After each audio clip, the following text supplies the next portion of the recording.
Hey guys, once again welcome back to my channel. Guys, मैं रोज vlog के जरिए अपनी दिनचर्या जो भी मैं दिन भर में करती हूँ, जो भी मेरा शेड्यूल है, वो सब आप लोगों के साथ शेयर करती हूँ। और आज भी मैं अपनी दिनचर्या आप लोगों के साथ शेयर करने वाली हूँ। फिलहाल चलिए आज का व्लॉग स्टार्ट करते हैं। गाइस, ये दिन है सैटरडे का और टाइम है सुबह का। बेटा स्कूल जा चुका है। हस्बैंड आज ड्यूटी तो नहीं गए, लेकिन किसी काम से गए हैं, वह शाम तक आएंगे। गाइस, क्योंकि मेरे बेटे की स्कूल की टाइमिंग सुबह 6:30 बजे की है और हस्बैंड ने जाना होता है 7 बजे, तो आज भी वो अपने किसी काम से गए हैं, लेकिन गए तो सुबह ही हैं। तो मुझे सुबह रोज ही जल्दी उठना पड़ता है, लेकिन सुबह रोज जल्दी उठ के भी बस मैं नाश्ते का काम ही खत्म कर पाती हूँ।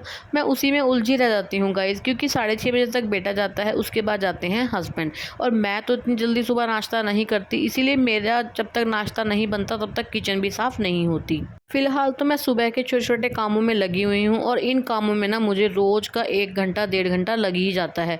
चारों तरफ इतना सामान फैला रहता है गाइस, छोटा छोटा, इन्हीं को संभालने में ना मेरा बहुत टाइम जाता है। गाइस, अगर घर के सभी लोग अपनी अपनी जिम्मेवारी समझें कि जो सामान हमने जहाँ से उठाया है वहीं वापस रखें, तो शायद हमारा काम कुछ आसान हो जाए, लेकिन ऐसा होता नहीं है। मैं भी अपने घर में बोलती हूँ अपने बेटे को, अपने हस्बैंड को, लेकिन ऐसा कोई खास असर मुझे आज तक देखने को नहीं मिला है। गाइस, छोटा छोटा सामान इधर उधर फैलने का एक कारण मुझे जगह का कम होना भी लगता है। गाइस, हमें इस घर में आए कुछ ही टाइम हुआ है, यानी कुछ टाइम पहले ही हम इस घर में शिफ्ट हुए हैं। मतलब पहले जो हमारे पास घर था वो काफी ज्यादा बड़ा था, काफी ज्यादा स्पेस था उस घर में, तो इसीलिए उस घर में ना गाइस बहुत ज्यादा सामान फैलने की दिक्कत नहीं होती थी। घर के बड़ों को तो फिर भी पता होता है कि कौन सा सामान कहाँ रहेगा, लेकिन बच्चों को तो जब जगह नहीं दिखती तो बच्चे कहीं भी वो सामान छोड़ देते हैं। चलिए खैर गाइस, मैंने घर के चारों दिशाओं में जो भी सामान फैला हुआ था ना, सब ही ठिकाने लगा दिया है। फिलहाल बस अब मैं बिस्तरे झाड़ के फटाफट चादर बिछा दूंगी, और सभी सामान ठिकाने लगाने के बाद, चादर सही तरह से बिछाने के बाद, मुझे तो ऐसा लगता है जैसे मैंने कितना काम खत्म कर लिया। हाँ गाइस, मेरे से काफी लोग यह पूछते भी हैं कि आप ये इतनी मोटी मोटी दरिया नीचे मतलब चादर के नीचे क्यों बिछाते हो। गाइस, ये दरिया बहुत ज्यादा मोटी नहीं है, ये बहुत पतली दरिया है और कॉटन की दरिया है। इसकी वजह से अगर हमारी चादर में हल्का सा सिंथेटिकपन है, अगर प्योर कॉटन की चादर नहीं है, तो हमारी चादर खिसकने से बच जाती है।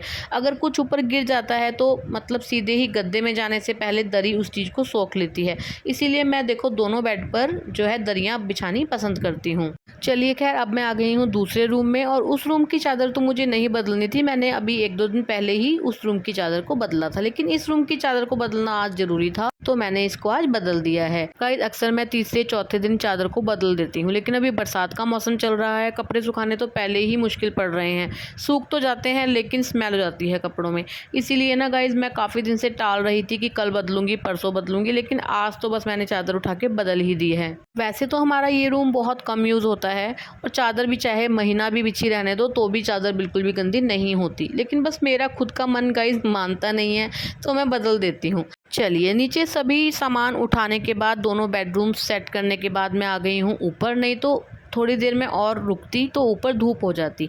मैंने गाइस पिछले कल कपड़े धोए थे, पिछले कल क्या पिछली सुबह धोए थे गाइस। उसके बाद जो बारिश ने खेल रचाया है, कभी आ रही थी कभी जा रही थी, मैं कभी कपड़े अंदर कर रही थी कभी बाहर कर रही थी। आखिरकार मैं हार कर कपड़े शाम को रूम में डालकर आ गई थी नीचे। मैं दोबारा सब कपड़े अंदर से बाहर कर रही हूँ, क्योंकि आज फिर भी थोड़ी सी धूप है। गाइस, मैं आपको बताऊं कि इतने सारे कपड़े मैंने धोए थे और सभी में ना गाइस स्मेल हो ही गई थी। आज स्मेल की वजह से ही मैंने इनको धूप में डाला था। स्मेल कम तो हुई है, लेकिन गई बिल्कुल भी नहीं है। और गाइस, मैंने तो आज ठान लिया है कि बारिशों के दिनों में बहुत ज्यादा गैप कपड़े धोने में नहीं करना चाहिए। मैंने ये 2-3 दिन के गैप में कपड़े धोए थे तो मेरे बहुत ज्यादा हो गए थे। खैर, अभी धूप तो बहुत तेज नहीं है, हवा आज बहुत ज्यादा अच्छी चल रही है, और फिलहाल सभी कपड़े ऊपर डालकर मैं आ गई हूँ नीचे, और अब मैंने लगानी है झाड़ू। सभी सामान तो मैंने उठाया ही हुआ है, लेकिन फिलहाल सबसे पहले तो मैं अपनी ड्रेसिंग की तरफ जा रही हूँ।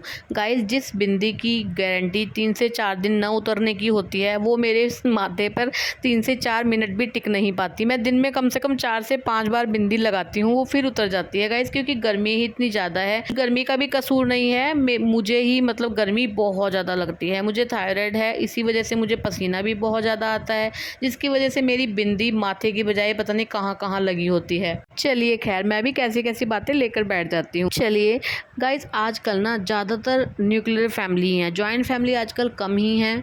मतलब सबको अपने कामों की वजह से अलग अलग दूर दूर रहना पड़ता है अपने घरों से। लेकिन इस चीज़ का एक नेगेटिव पॉइंट भी सामने आता है कि अधिकतर जो लेडीज़ हैं उनमें आलस आ जाता है कि यह सोच लेते हैं कि हमें टोकने वाला रोकने वाला कोई है ही नहीं, कोई देखने वाला नहीं है, तो चलो कर लेंगे, काम को कर लेंगे। और गाइज ऐसे समय में ना हमें अपने आप को थोड़ा कठोर बनाना ही पड़ता है। अगर हमने आलस का साथ दिया तो आलस ही है जो हमें अपने कामों को करने से रोक देता है। अगर हमने आलस का साथ दिया तो आलस हमारे ऊपर हावी होने लग जाता है, जिसकी वजह से कोई भी काम करने में हमारा मन ही नहीं लगता। ये लेक्चर मैं इसीलिए दे रही हूँ क्योंकि पिछले कल ना गाइज बारिश ने बहुत पागल बना के रखा।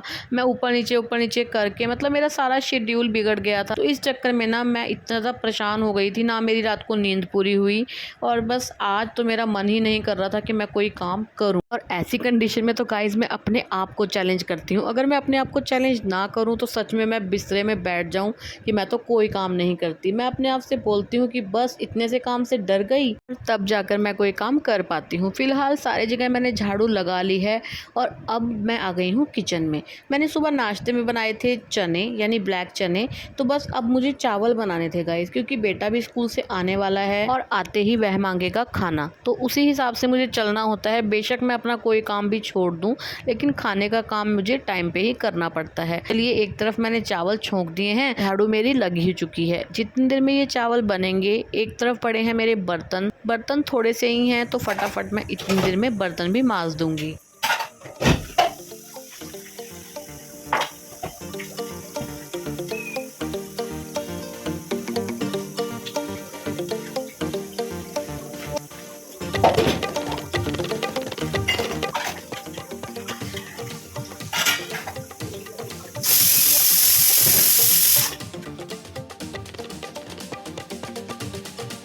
चलिए, चावल में सीटी भी आ चुकी है, मेरे बर्तन भी मस चुके हैं। जो भी बॉटल्स होती हैं, मैं सुबह सुबह जब सामान उठाती हूँ, सारे घर में कभी कहीं बॉटल्स पड़ी होती हैं, वो सब मैं किचन में ला के रख देती हूँ। फिलहाल मैंने वो बॉटल्स भी धो दी हैं और साथ साथ रिफ़िल करके मैं फ्रिज में रख दूँगी। जिस दौरान मैं बॉटल्स भर रही थी उसी दौरान बेटा भी आ गया था स्कूल से, क्योंकि आज सैटरडे है। बेटा थोड़ा जल्दी आया है और बस आते ही उसने मुँह हाथ धोकर कपड़े बदल लिए हैं और मैंने खाना भी उसके लिए डाल दिया है।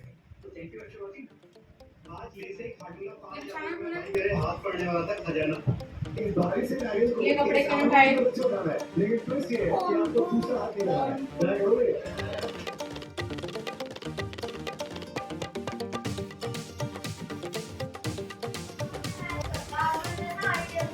तेरे को हमेशा आधा खाना खाने के बाद ही क्यों पता लगता है कि मैंने हैंड वॉश करने हैं? नहीं, बेटे बार-बार हैंड वॉश किया करते। हाइजीन की बात है। और गाइज़ आज तो मुझे भी बहुत ज़्यादा भूख लग रही थी, क्योंकि सुबह नाश्ता हमारा बहुत जल्दी बन जाता है और मेरा बिल्कुल भी सुबह सुबह खाने को कुछ भी मन नहीं करता। आज सुबह मैंने चाय के साथ 2 बिस्किट खा लिए थे, बस उसी से ही मेरा पूरा दिन का काम चल गया था। फिलहाल इस वक्त तो मुझे बहुत ज़्यादा तेज़ भूख लग रही थी, तो मैंने भी बेटे के साथ खाना खा लिया था।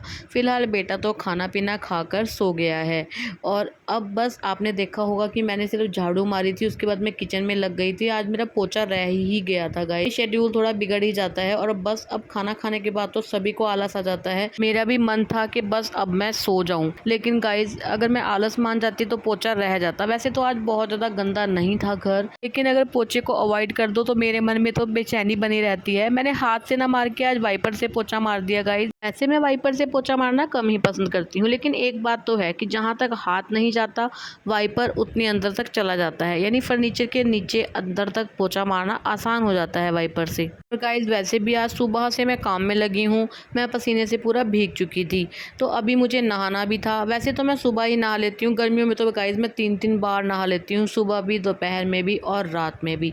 तो फिलहाल अभी सोना तो ऐसा मुमकिन नहीं था कि गीले कपड़ों में पसीने में ही सो जाएं, तो फिलहाल मैंने सोचा था कि पोछा मार लेती हूँ फटाफट, उसके बाद फटाफट नहा लूँगी और उसके बाद थोड़ा आराम कर लूँगी। पोछा लग गया है और उसके बाद मैं नहा भी ली थी। और गाइस जो हमारा पीछे का पोर्शन है, आजकल वहाँ लगा होता है कूलर, और जैसे जब उसमें पानी डालते हैं या पानी बहता है तो वहाँ तो दिन में 2 बार धोया जाता है। तो आज पीछे से कुछ भी धोने की, साफ़ करने की ज़रूरत नहीं लग रही थी। मैंने जब झाड़ू मारी थी तभी वहाँ पर झाड़ू मारकर साफ़ कर लिया था। और वॉश बेसिन तो मैं कर ही देती हूँ, यानी आते जाते निकलते ब्रश करते वक्त मैं वॉश बेसिन भी साफ़ कर देती हूँ। बाथरूम की बात, जिस दिन मुझे बहुत ज़्यादा ज़रूरत लगती है उस दिन मैं सारा ही बाथरूम साफ़ करती हूँ, अदरवाइज़ जो टेम्परेरी साफ़ करना होता है वैसे ही कर देती हूँ। ये खैर फ़िलहाल अब मैं करूँगी थोड़ी सी देर आराम। अभी हस्बैंड का भी फ़ोन आया है कि वह शाम तक आएंगे। फ़िलहाल थोड़ा सा हम आराम कर लेते हैं, फिर मैं आपको आगे का दिखाती हूँ।